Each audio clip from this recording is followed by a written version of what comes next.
turanezerewe igitondo cy'uyu munsi kuri iki cyumweru cyiza Imana yaturemeye kugira ngo ikomeze gusohoza umugambi wayo. Imana ishimwe cyane.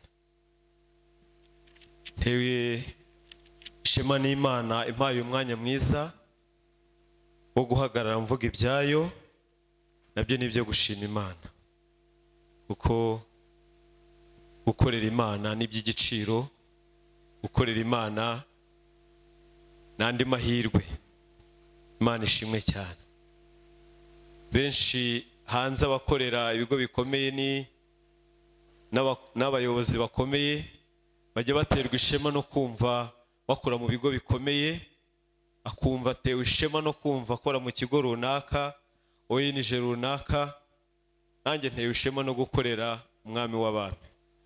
Imana ishimwe cyane. Hari n'abanezezwa no kwirata umukoresha wabo ko ari umukoresha mwiza. Nanjye iki gitondo ndirata umukoresha wanjye ko ari umukoresha mwiza. Imana dukorera ni umukoresha mwiza. Imana ibaho umugisha. Abakozi b'Imana aho muri hose no mu byiciro murimo byose, mujye muterwa ishema nuko mukorera umukoresha mwiza. Amen. Mujye muterwa ishema nuko mukorera uyobora isi n'ijuru, uyobora ibyo bigo abandi birata, uyobora ibyo byose abantu baheraho birata. Tujye duterwa ishema rero nuko natwe turi abakozi b'agaciro mu bwami bw'Imana. Imana ishimwe cyane. Tugiye kuganira ijambo ry'Imana, ariko mu kanya nahoze ntekereza ku mumaro w'ijambo. Rimwe na rimwe hari igihe twumva ko ari ibisanzwe ni ijambo ry'Imana, ariko biba bikwiye ko tubabwira n'umumaro w'ijambo ry'Imana. Haleluya. Kugira ngo nujya wicara ugiye kumva ijambo ry'Imana, ujye umenya n'umwanya urimo, ujye umenya n'uko ugomba kwitwara. Hari benshi baba bakora za muvoma, hari benshi baba bafite ibindi bibarangaje, ariko se kamvuge gatoya ku mimaro ibiri nabonye ijambo ry'Imana rigira mbere yuko twinjira mu ijambo ry'Imana, bityo biguhe kumenya umwanya wicayemo uyu mwanya agaciro kawo. Yeremiya 15 ntabwo aricyo ngiye kwigisha. Yeremiya 15:16 mwumve agaciro k'ijambo ry'Imana cyangwa se umumaro w'ijambo ry'Imana. Yaravuze ngo amagambo yawe amaze kuboneka ndayarya,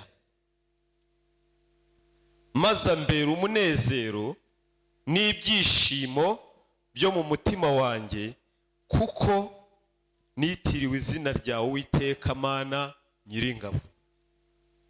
Haleluya. Uyu ni Yeremiya wavuze aya magambo, kandi amagambo yavugaga ntabwo ari ay'abantu, yavugaga ijambo ry'Imana, yavugaga amagambo y'Imana. Ngo amaze kuboneka amagambo y'Imana ku buzima bwe, ngo ndayarya. Urumva? Maze amagambo yawe amaze kuboneka ndayarya, ngo maze ambera umunezero. Mwabyumvishe? Iyo wari ijambo ry'Imana rikubera umunezero n'ibyishimo mu mutima wawe. Haleluya.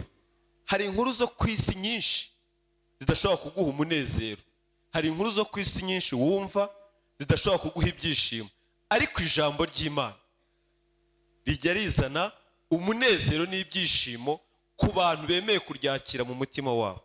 Imana tugirire neza.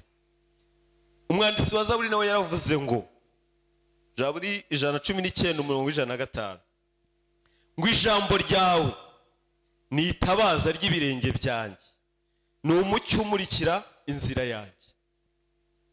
Ndimo ndavuga ku mumaro w'ijambo ry'Imana, nubwo atari cyo ngambiriye kwigisha uyu munsi, ariko mba ngira ngo nako mukamenye, mujye mumenya agaciro muha umwanya w'ijambo ry'Imana. Haleluya. Ngo ijambo ryawe, avuga ijambo ry'Imana, ni itabaza rimurikira ibirenge byanjye. Ni ukuvuga ngo aho nyura hose murikirwa n'ijambo ry'Imana. Aho ngenda hose ijambo ry'Imana rimbera umucyo, bityo simbashe gusitara, bityo simbashe kugira ikintu cyose cyangusha, kubera ko nyobowe, kubera ko murikiwe n'ijambo ry'Imana. Yesu nashimwe. Barokore mukunda ijambo ry'Imana, kandi ibi ni bikeya mvuze ku mumaro w'ijambo ry'Imana, hari ibindi byinshi nako nashaka kugira ngo mbahugureho cyangwa se mbaganirize, ariko sibyo tugiye kuganira. Reka dufatanye ijambo riri mu rwandiko cyangwa se mu gitabo cy'umuhanuzi Mika, ijambo riri mu gitabo cy'umuhanuzi Mika, ibice 6 umurongo wa 8. Umuhanuzi Mika, igitabo cy'umuhanuzi Mika, ibice 6 ku murongo wa 8. Umutwe w'aya magambo uravuga ngo iby'Imana ishaka ku bantu bayo. Haleluya. Iby'Imana ishaka ku bantu bayo. Murongo wa 8 arakavuga ngo yewe mwana w'umuntu we, yakweretse icyiza icyari cyo, icyo Uwiteka gushakaho ni iki? Ni ugukora ibyo gukiranuka no gukunda kubabarira no kugendana n'Imana yawe wicisha bugufi. Mwakira ijambo ry'Imana. Haleluya. Reka nsubiremo, yewe mwana w'umuntu we, yakweretse icyiza icyari cyo, icyo Uwiteka gushakaho ni iki? Ni ugukora byo gukiranuka, ni ugukunda kubabarira no kugendana n'Imana yawe wicisha bugufi. Imana itugirire neza. Haleluya. Nakunze iri jambo cyane. Yewe mwana w'umuntu we, Imana igushakaho ni iki? kandi iri jambo ribwira ibyiciro byose by'ubudehe bishoboka.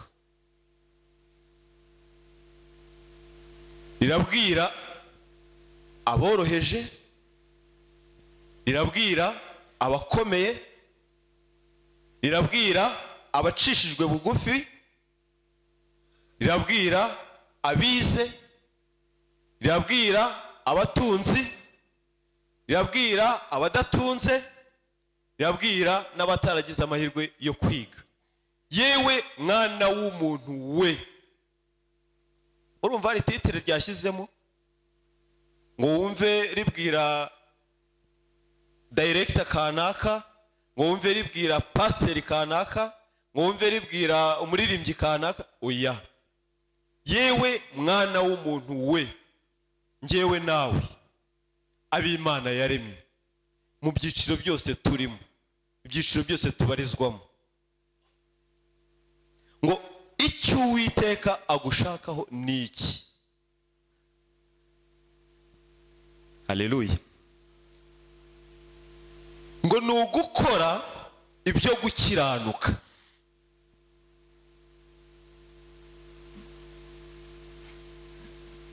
Icyo Uwiteka dushakaho ni ugukora ibyo gukiranuka no gukunda kubabarira no kugendana n'Imana wicisha bugufi. Ni ibintu bitatu. Haleluya. Icyiciro cyose urimo, amashuri yose waba warize, ubutunzi wawe ufite uko bungana kose, inshingano wawe ufite uko zingana zose, yewe mwana w'umuntu we, hari icyo Uwiteka gushakaho.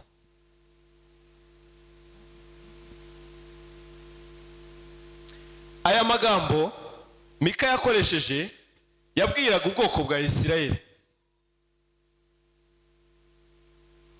Isirayeli muri icyo gihe yari mu bihe bigoye.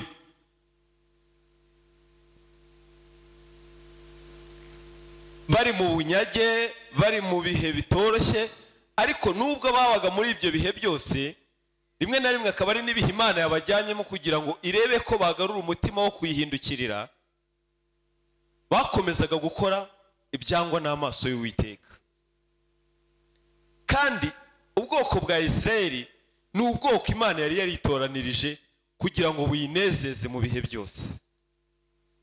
Ariko iyo dusomye Bibiliya kuva mu itangiriro kugera kurangizanya muri Bibiliya harimo amagambo yose yerekana ukuntu aba bantu Imana yagumaga ibagoragoza, Imana ikaguma ikabagoragoza, Imana ikaguma ikabagoragoza, rimwe na rimwe igashyiramo ibihano, rimwe na rimwe igashyiramo ibigeragezo, ariko bakanga bakinangira.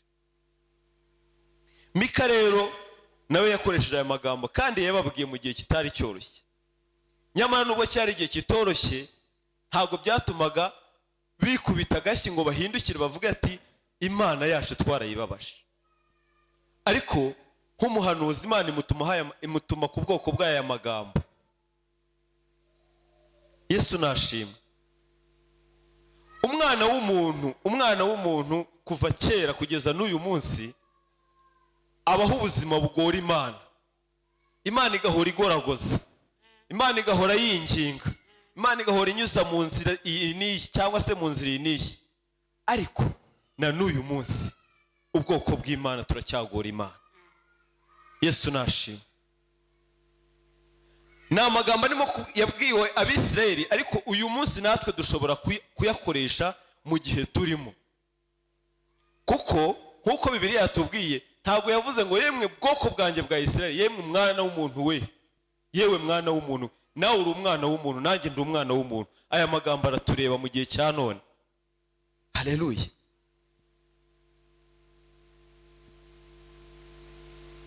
Nyamara ariko nubwo bimeze gutyo,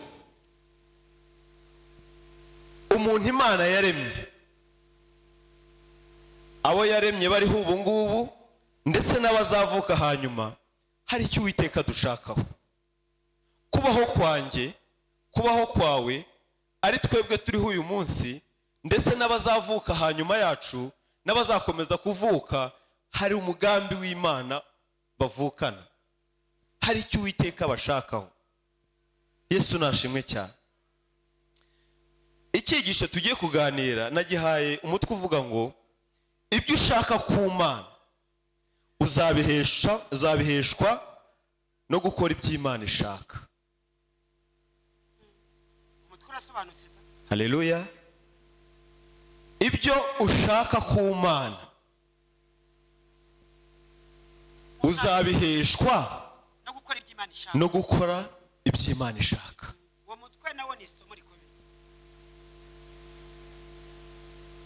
Birumvikanye? Ibyo ushaka ku Mana, ibyifuzo dufite ku Mana, ibyo tubwira Imana buri munsi mu gitondo na nijoro, tuzabiheshwa no gukora ibyo Imana ishaka. Amen. Amen. Tugira ibyifuzo byinshi bwoko bw'Imana. Nanjye babwira ibi ngibi ndabigira. Amajenda, amakaye yacu aho twandika mu matelefone, muri make dufite ibyo tuyishakaho byinshi. Hari list ndende kuva ku cyambere kugera ku cya mubare ntazi. Uruhari rwawe ni uruhe? Yinezeze nawe kuneze. Twese niyo duhanze amaso, twese niyo tubonaho ibisubizo byacu. Winezeze nawe kuneze. Haleluya. Ariko ibyo byose dushaka ku Mana, naje kubabwira ko tuzabiheshwa no gukora ibyo Imana ishaka. Umutwe w'ijambo uranshimishije cyane. Yego. Gerageza inezeze, rebe ko nawe itakunezeza. Hari indirimbo dukunda kuririmba ndetse ikatujyana mu mwuka cyane. Ibyo Imana ishaka biradutangaza, bimenye uko biri, ariko icyo nzino kw'iby'Imana ishaka ari byo nkwiriye gukora. Ako ngaho tujya mu mwuka rwose, iyi ndirimbo itujyana mu mwuka. Aka kantu nujya ukageraho ujye wihindukirira wibaze cyangwa wisuzume, wari kw'icyo nzino kw'Imana ishaka ari byo nkwiriye gukora, ariko icyo nzino kw'Imana ishaka ari byo nkwiriye gukora. aka kanwa kacu rero hari igihe kazaturahuriraho amakara tutabizi. Haleluya. Nyine bakubitamo njyana hariya neza ukumva ni ibintu bifite melodi nziza, ariko ntabwo tujye dusubiza inyuma ngo tubaze aya magambo turimo kwatuza akanwa kacu, aya magambo turayakurikiza.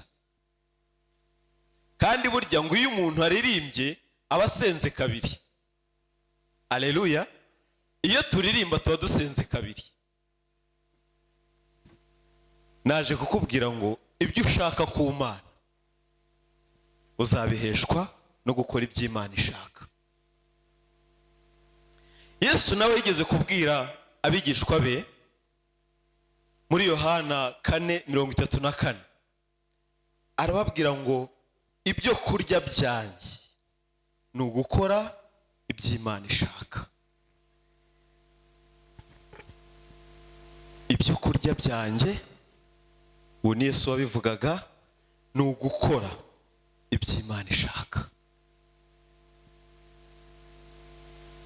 Iki cyari igihe Yesu yahuraga n'umusamariyakazi arimo amusaba amazi, ku basomye Bibiliya. Hanyuma icyo gihe yagiranaga ikiganiro n'umusamariyakazi, abigishwa be ngo yari yabohereje kujya gushaka ibyo baza kurya. Mu kugaruka basanga arimo araganira, yagiranye ikiganiro n'umusamariyakazi, ndetse bamwe bagwa mu mitima kuko yaganiriye n'umunyabyaha. Haleluya. Baranivovota mu mitima yabo, kandi Yesu arabimenye ko barimo kwivovota, ko arimo kuganira n'umunyabyaha. Bo bumva batewe ishema no kumuzanira ngo ibyarya ngo afungure. Haleluya. Ariko zari n'inshingano zabo, nanjye sinabibarenganyiriza. Kubera ibyo Yesu yabonye mu mutima wabo, kubera ibyo Yesu yarebye akabona biri mu mitima yabo, mu gihe barimo kumwinginga ngo ibyo kurya birateguye, ababwirira ijambo ngo ibyo kurya byanjye ni ugukora iby'Imana ishaka. Ntago priorite ari ukurya amafiriti ni mayoneze, ntago priorite ari ukurya inyama z'inkoko zitukura n'izirabura n'iz'umweru n'izigize gute. Ibyo kurya byanjye ni ugukora iby'Imana ishaka. Mukristo mwene data, wumvisha ibyo kurya wakumva ko ari byo dushyira mu nda tukarya koko, ariko ufate ibyo kurya ubisimbuze imibereho yawe ya buri munsi, ubuzima bwawe bwa buri munsi. Aha ni nkaho Yesu yashatse kubabwira ngo njyewe ubuzima bwanjye bwa buri munsi ntabwo ari ibingibi mwebwe muriho munzanira. Imibereho yanjye ya buri munsi ni ugukora icyo wantumye ashaka.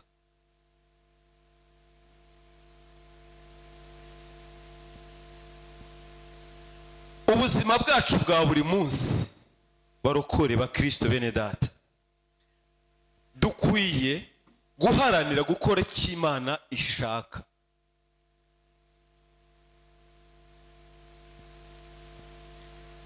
Mu mirimo dufite itandukanye hano mu isi,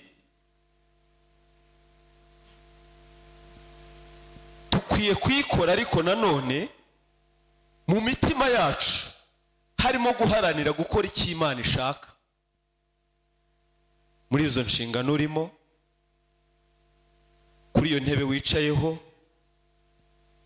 ukabikora muri iryo duka wicayemo, ukabikora ariko nanone uharanira gukora icyo Imana ishaka.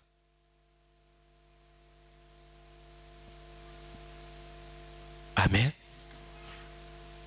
Ntabwo dukwiye gukora cyangwa se kubaho ubuzima bunezeza abantu.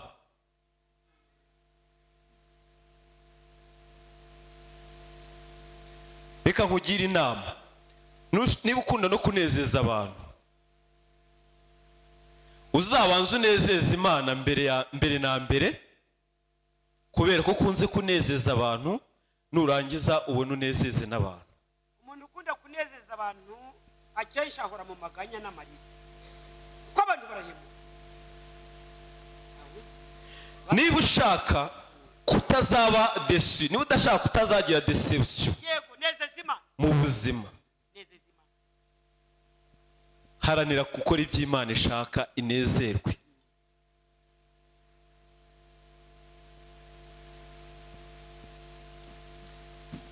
Umwana w'umuntu nibyo rwose njya mbibona ko ngo dukunda kubanezeza, kandi nta kibazo, nta n'icyaha kiri, muzamunezeze niba ari passion yawe.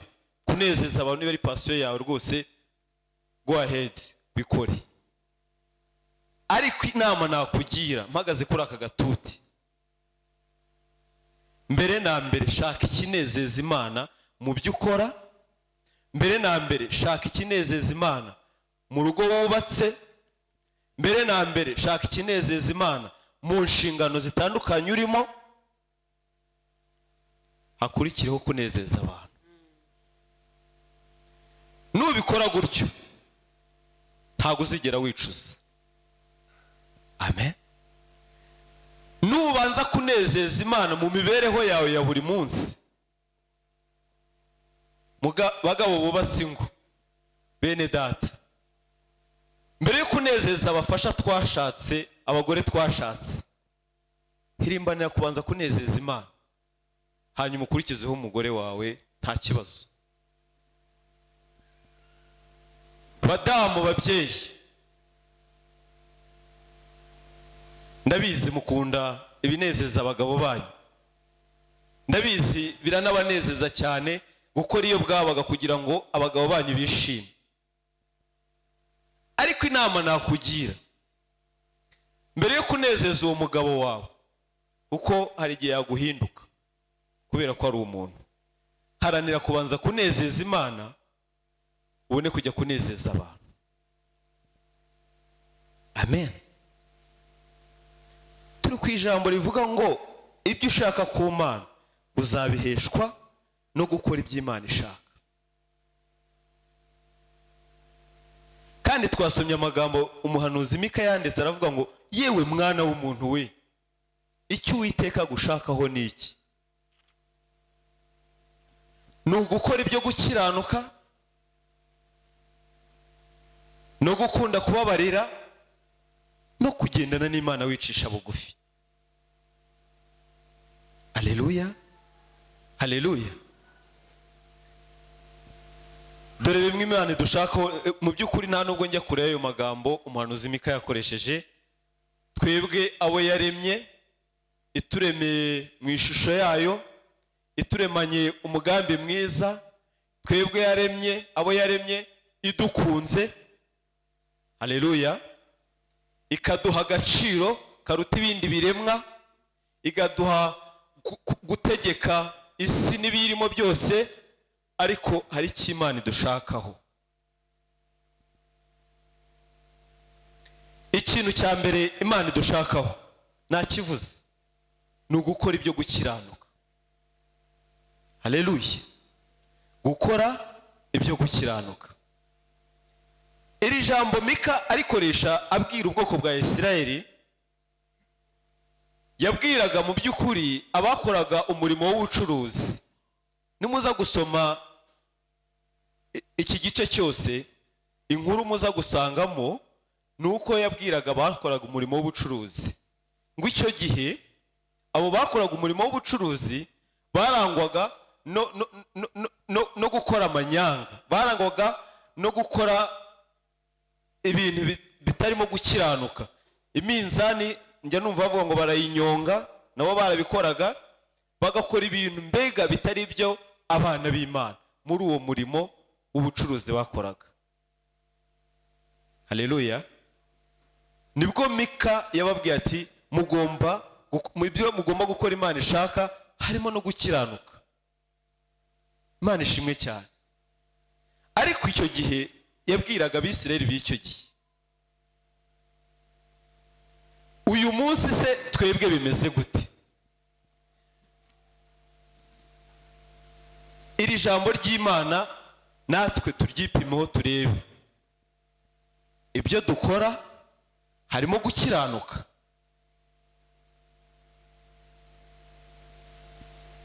Biro wicayemo wagiriwe umugisha n'Imana, Imana ikaguha intebe y'umurimo,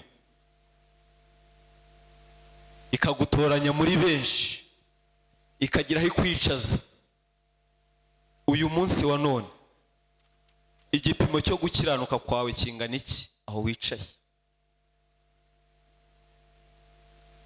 Hari abari buvuge ngo hari igihe bidashoboka,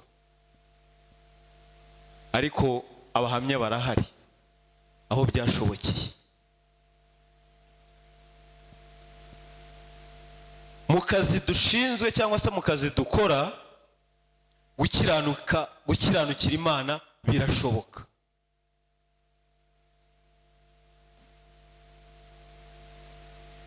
Nakoze mu bigo bitandukanye, ariko nagiye mbona amanyanga atandukanye nanone muri ibyo bigo bitandukanye. Ariko nubwo harimo abakora amanyanga, nubwo harimo abakora ibitari byiza, babeshya, barya ruswa, bakora ibyo bintu bidahesha Imana icyubahiro, hari n'abakiranutsi babamo. Ibi ngibi ntabwo wabimpakanye kuko mu ngeri zose abakiranutsi barahari hose. Niyo mpamvu ntacyo tuzireguza. Ntacyo tuzireguza. Abakora amanyanga babaho, n'abakora neza barahari. Ntacyo tuzireguza rwose. Ukumva umuntu arakubwiye ngo urebye imiterere y'akazi kanjye, ngo nta kuri nabigenza, ngomba kubeshya.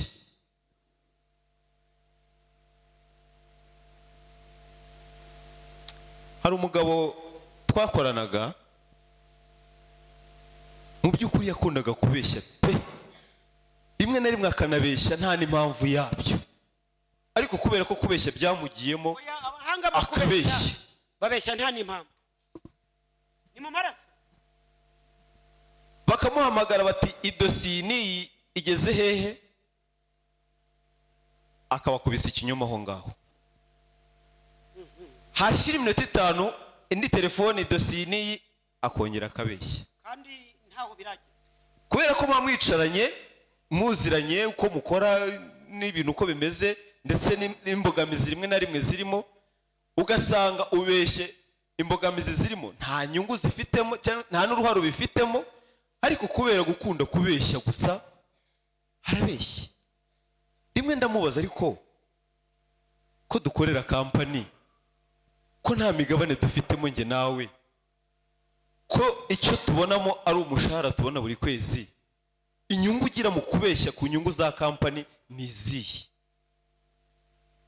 Bikumarira iki kwishyiraho icyaha cyo kubeshya, kandi kampani yashyizeho umurongo, yashyizeho uburyo akazi gakorwa, yashyizeho ko ibintu bigomba gukorwa kandi niko bigomba gukurikizwa? Wowe ubeshya kugira ngo wunguke iki? Nshuti yanjye, hano ko nta migabane uhafitemo, kubera iki wishyiraho urubanza rw'ibyaha? Rimwe na rimwe akambwira ati rega biba binshitse, ariko yavuga gutyo hashira akanya ukongera nuko. Ndagira ngo mbabwire rero, ubwo biri mu maraso,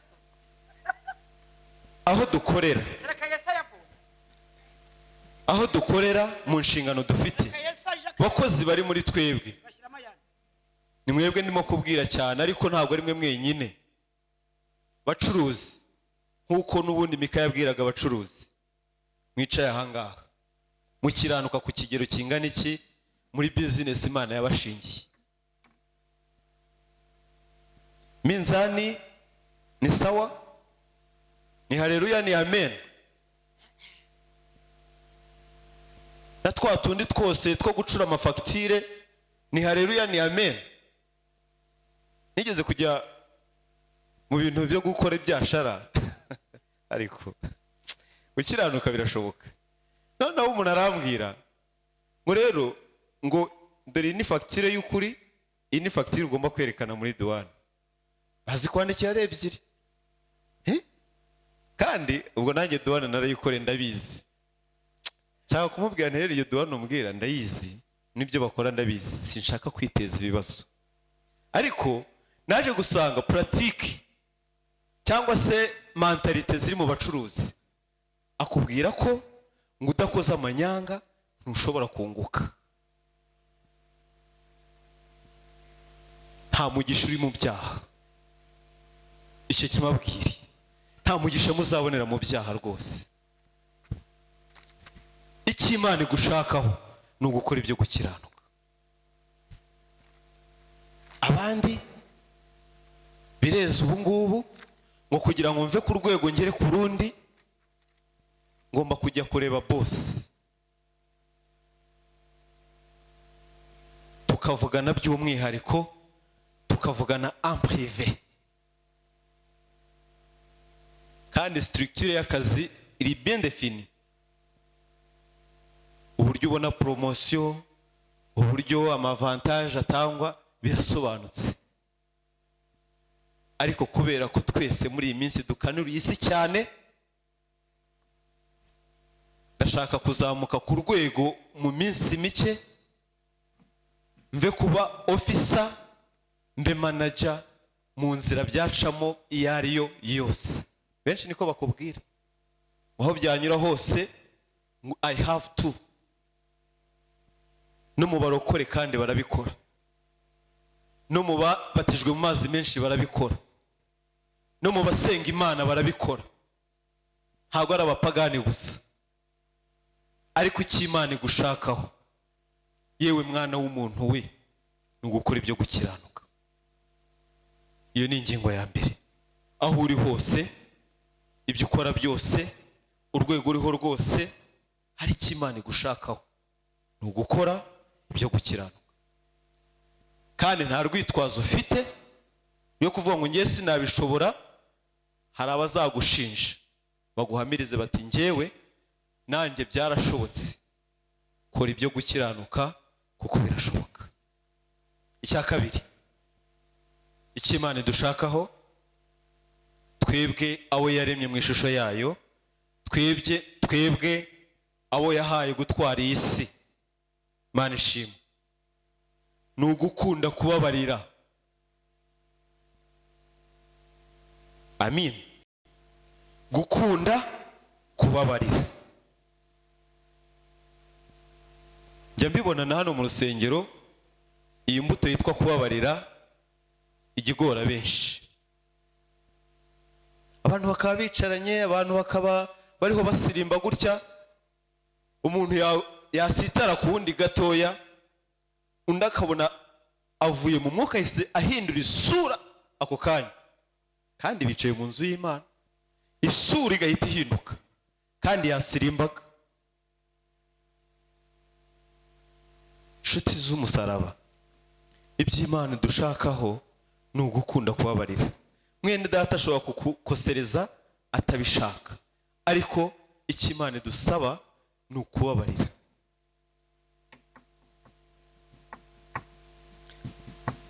Reka mbasomera amagambo ari mu Bakolosayi, rwandiko Pawulo yandikiye itorero ry'Ikolosayi. Mukunde ijambo ry'Imana. Ijambo ry'Imana ni ryiza. Mwumve icyo Bibiliya itubwira mu kubabarira. Haleluya. Kubabarira. Urwandiko Pawulo yandikiye itorero ry'Abakolosayi, ibice 3, murongo wa 12, haranditse ngo nk'uko bikwiriye intore z'Imana zera kandi zikundwa mwambare umutima w'imbabazi n'ineza no kwicisha bugufi n'ubugwaneza no kwihangana, mwihanganirana kandi mubabarirana ibyaha, uko umuntu agize icyapfa n'undi, nk'uko umwami wacu yabababariye, aba ariko namwe mubabarirana. Ariko ibigeretse kuri ibyo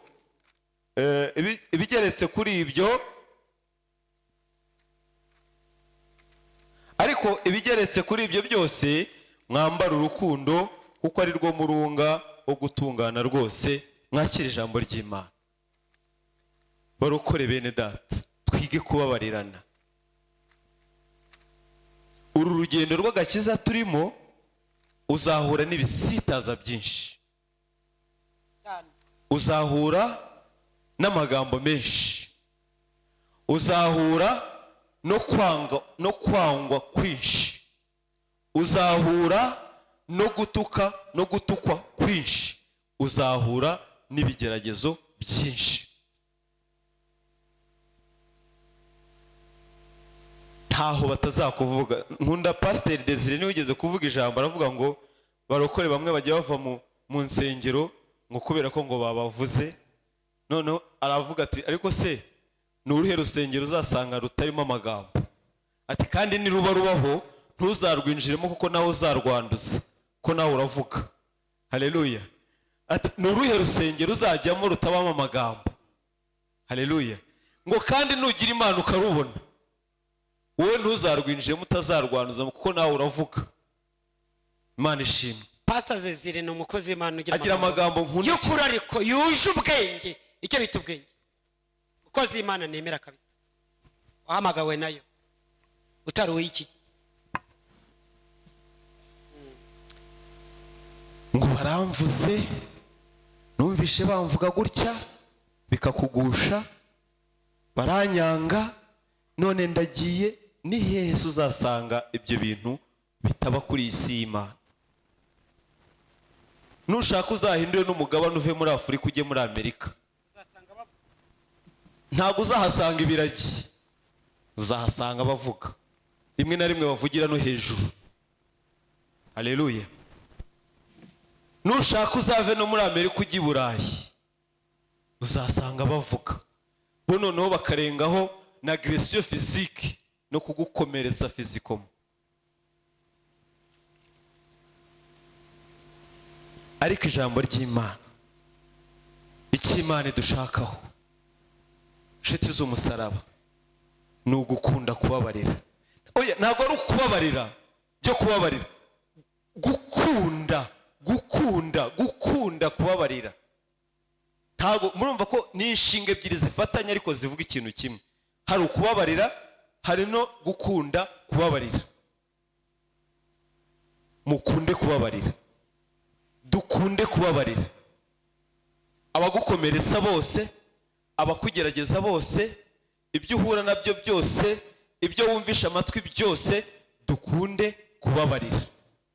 Imana itugirire neza.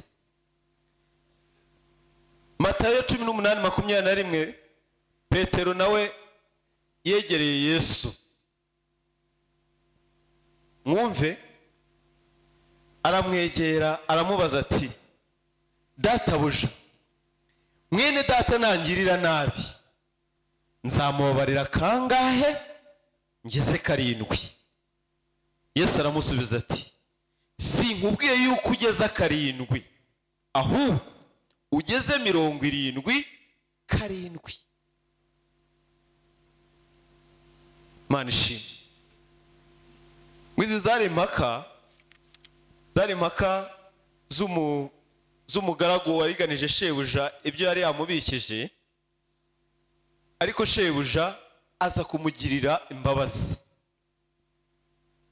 Amaze kumugirira imbabazi, cyari ikiganiro Yesu yagiranaga n'abigishwa be. Ubwo amaze kumugirira imbabazi uwo shebuja, wa wundi wagiriwe imbabazi, amen, hari undi mugenzi we ngo wari umurimo ikiguzi gitoye.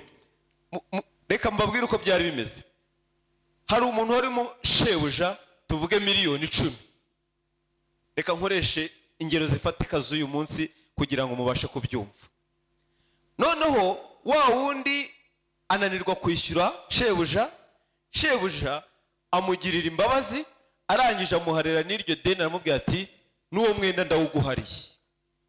Amen. Uzabisoma mu butumwa bwiza bwa Matayo. Noneho ngo amaze kumuharira uwo mwenda no kumugirira imbabazi, wa wundi wababariwe nawe hari undi wari umurimo 10,000, yababariwe 10,000, yababariwe miliyoni 10, baranazimuharira, baramubabarira, bamuha imbabazi.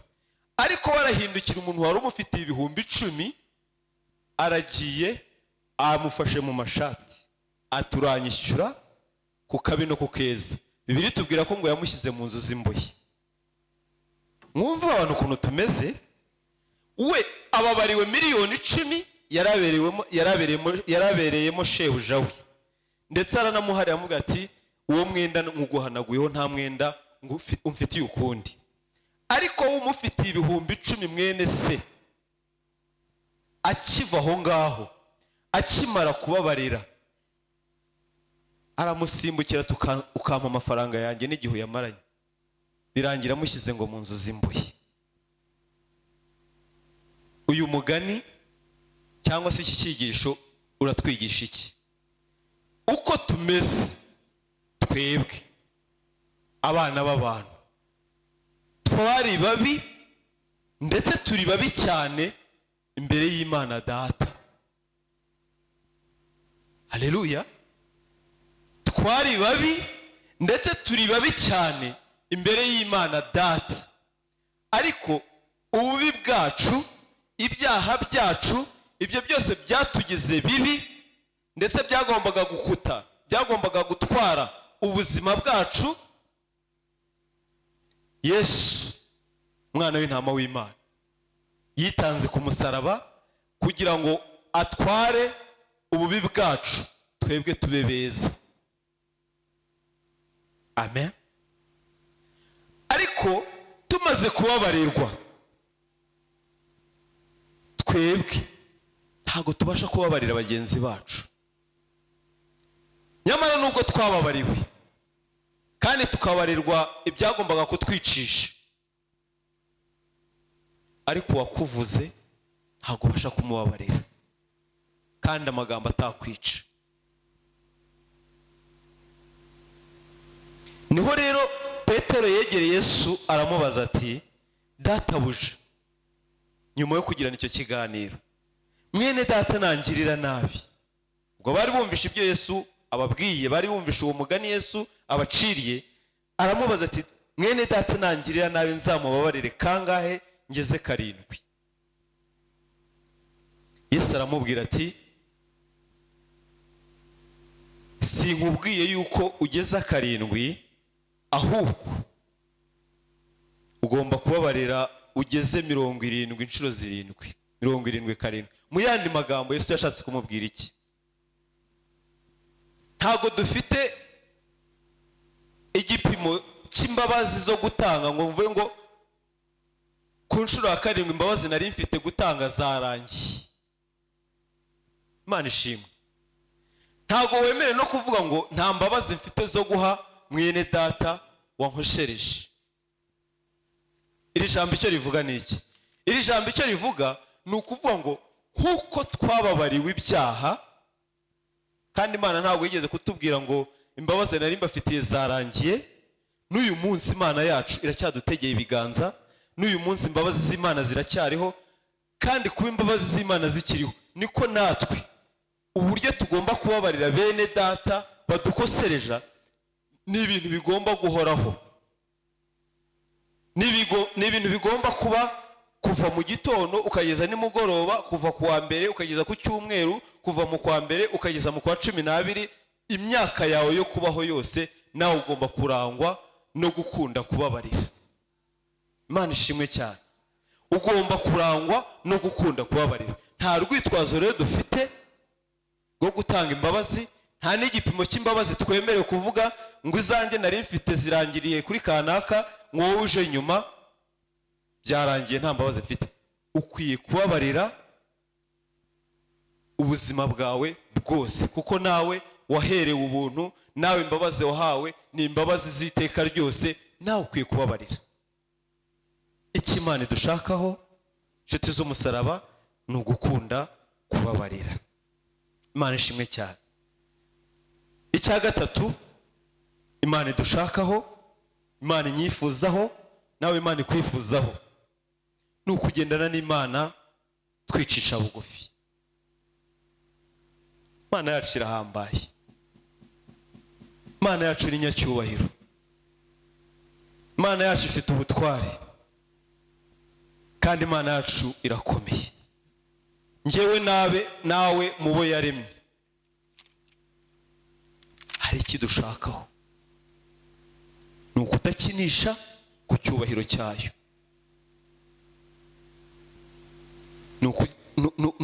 ni ukutanyeganyeza icyubahiro cy'Imana ngo ushake kukiyitirira. Imirimo yayo ikora ushake kuyiyitirira. Kugendana n'Imana twicisha bugufi.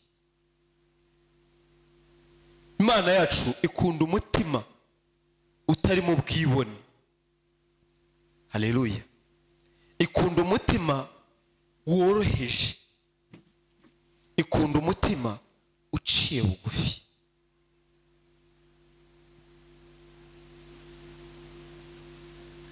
Hari ibintu byishe abarokore muri iyi minsi, hari ibintu byishe abagenzi muri iyi minsi, hari ibintu byishe abavugabutumwa muri iyi minsi, hari ibintu byishe hari ibintu byishe abantu, abagenzi bajya mu gihugu cyo mu ijuru. Kwishyira hejuru, ubwibone, kwikakaza, njyewe, kwiyumvamo kuri igitangaza. Ariko se Imana itagushoboje uri iki?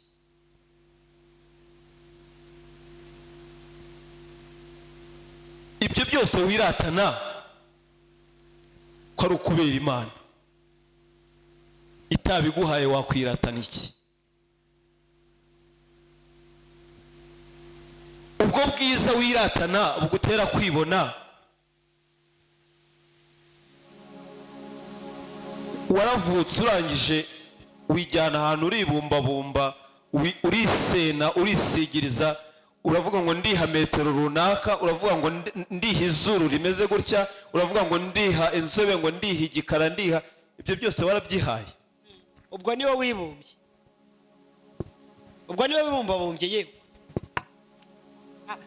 arirema. Kandi ubwiza biterwa n'ubureba, c'est relatif.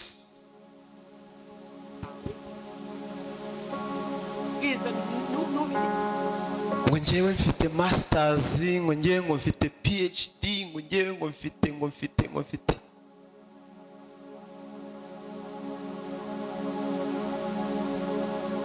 Subiza amaso inyuma urebe inzira waciyemo kugera kuri iyo masters. Nta kuboko kw'Imana kwahabaye.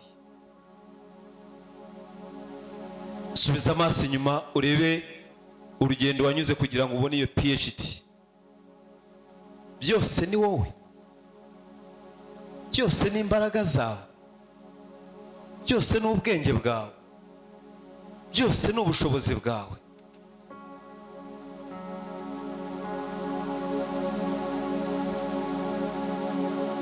Subiza amaso inyuma urebe niba Imana yarakugiriye neza, hakagira urwego igushyiramo.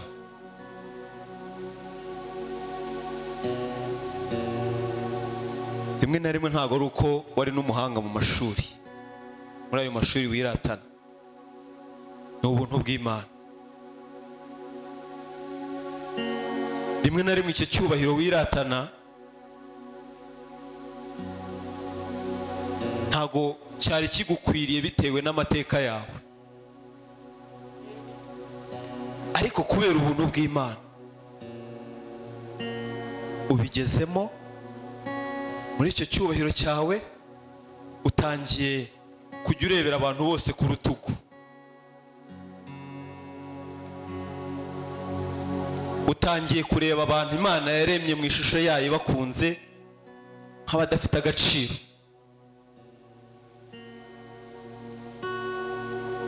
Utangiye kuvangura no kujonjora abantu b'Imana.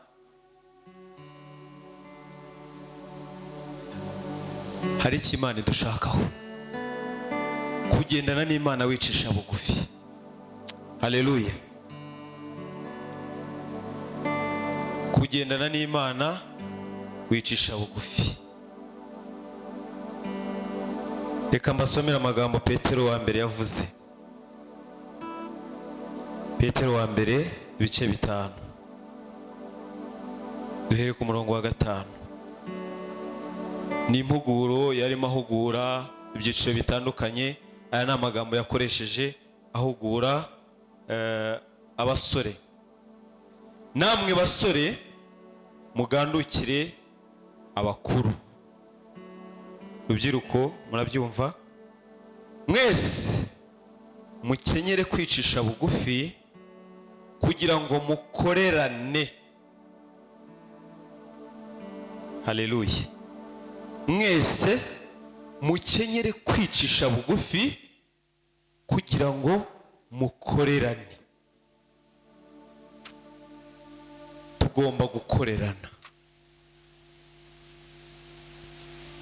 Ubundi abakozi b'Imana nyakuri ni abagaragu b'abandi, ntago ari abakorerwa. Ariko muri iyi minsi ibintu byaricuritse.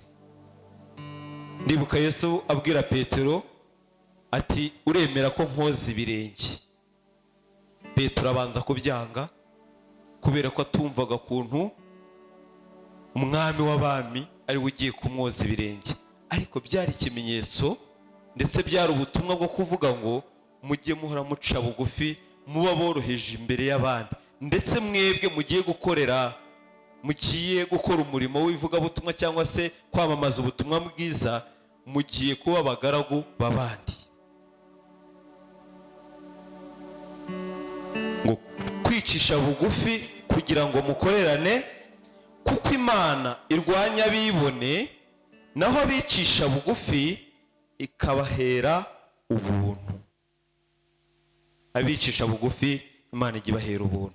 Nuko mwicishe bugufi muri munsi y'ukuboko gukomeye kw'Imana, kugira ngo ibashyire hejuru mu gihe gikwiriye.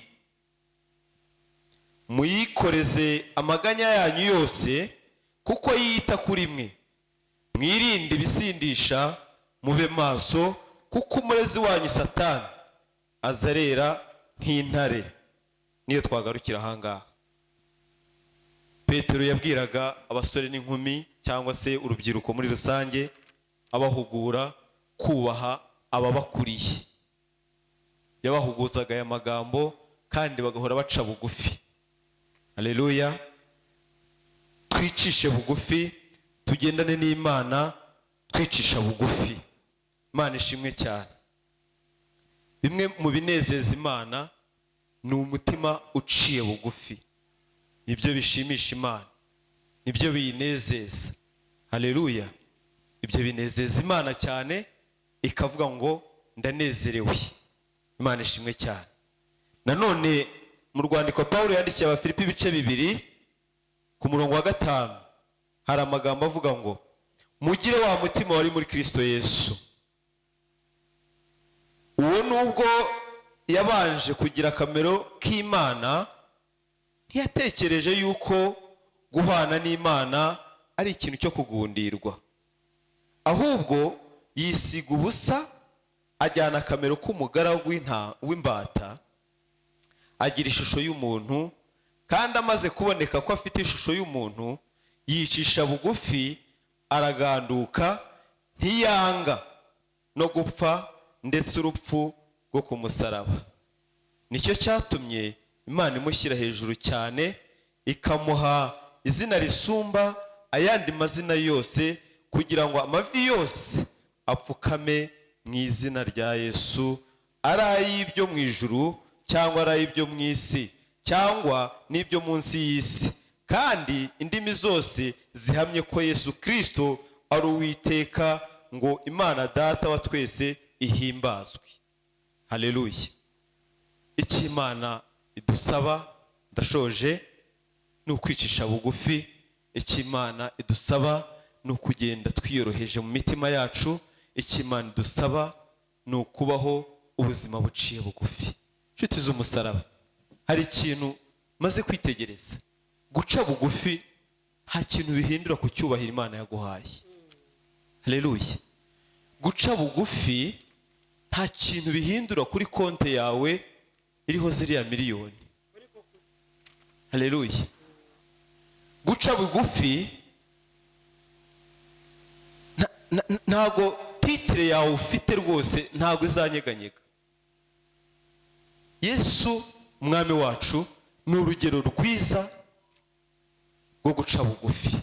Nawe muri uru rwandiko Pawulo yandikiye Abafilipi tumaze gusoma, ngo yaritegereje icyubahiro yari afite mu bwami bwo mu ijuru, ngo asanga atari ibyo kugundira, ngo ahubwo aza mu isi yambara kamero, yicisha bugufi. Icyubahiro yari afite cyose agisiga iyo ngiyo, arangije aza mu isi mu ishusho y'umwana w'umuntu kugira ngo abashe kudukiza. Ariko nubwo yari mu isi ntago byigeze bihungabanya icyubahiro cye, kuko nyuma yaho ngo umuntu wicisha bugufi Imana ijya imwubahisha. Murumva ko Yesu nyuma yo guca bugufi muri iyi si, nyuma yo kwerekana ko ari uworoheje muri iyi si, yagabiwe, yagororewe kuba umutware utegeka ibyo mu ijuru, ibyo ku isi n'ibyo munsi y'ubutaka byose. Byose biri mu butware bwe. Uyu munsi tuvugana, ibyo byose biri mu butware bwe kubwo kwicisha bugufi. Nshuti y'umusaraba, wowe nanjye turi bande bo kwikakaza? Wowe nanjye turi bande bo kumva yuko ibintu byacitse? Turi ubusa kandi turi ubusabusa.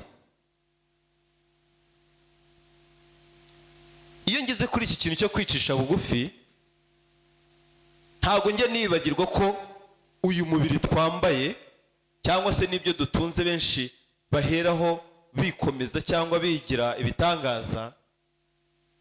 Iyo tuvuye muri uyu mubiri ducishwa bugufi. Haleluya.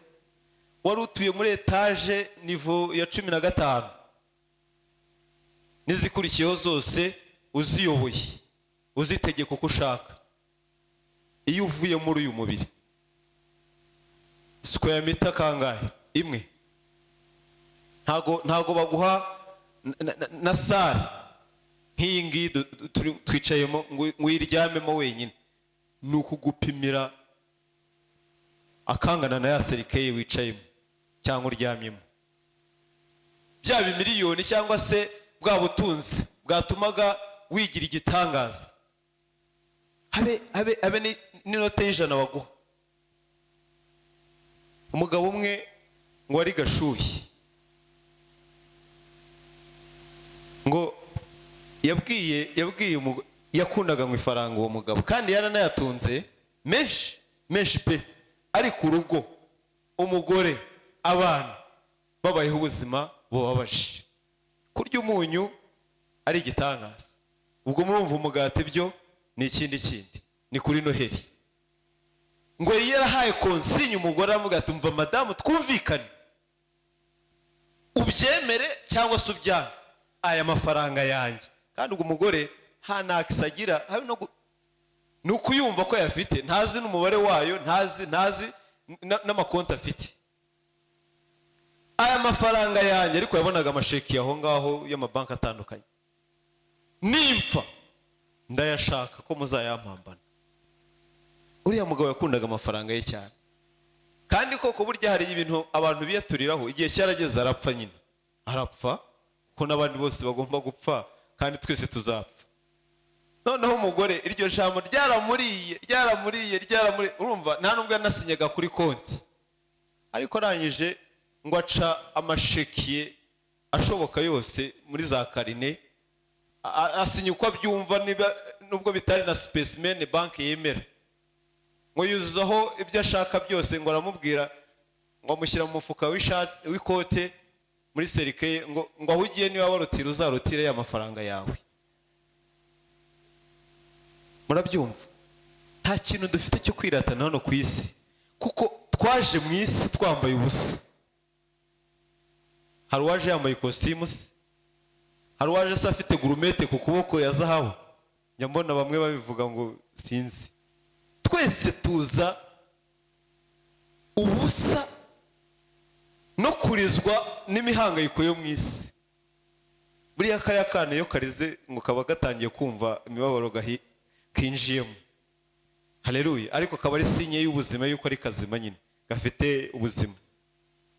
None se ni iki gituma tudaca bugufi? Niba mu isi ntacyo nazanye, niba byose ibyo byubahiro, ubwo butunzi, ibyo byose twiratana ntacyo navanye mu ninjiranye mu isi, kuki tutaca bugufi?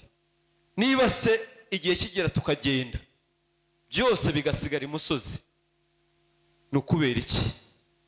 Izo diplome ntiwanayiraga umwana wawe ngo agende ayikoreshe, ibyo byose ntacyo bibaye imfabusa. Salomo yavuze amagambo meza ngo byose ni ubusa, byose ni ubusa. Ariko nanone hari undi wavuze amagambo nkunda ngo wirate. Niba ufite icyo kwirata, wirate Kristo uri muri wowe. Imana itugirire neza, Imana iduhane umugisha, mureke dukore ibyo Imana ishaka. Niba ushaka, niba hari ibyo wifuza ku Mana, uzabiheshwa no gukora ibyo Imana ishaka. Imana ibarebe neza kandi Imana ibishimire mu izina rya Yesu.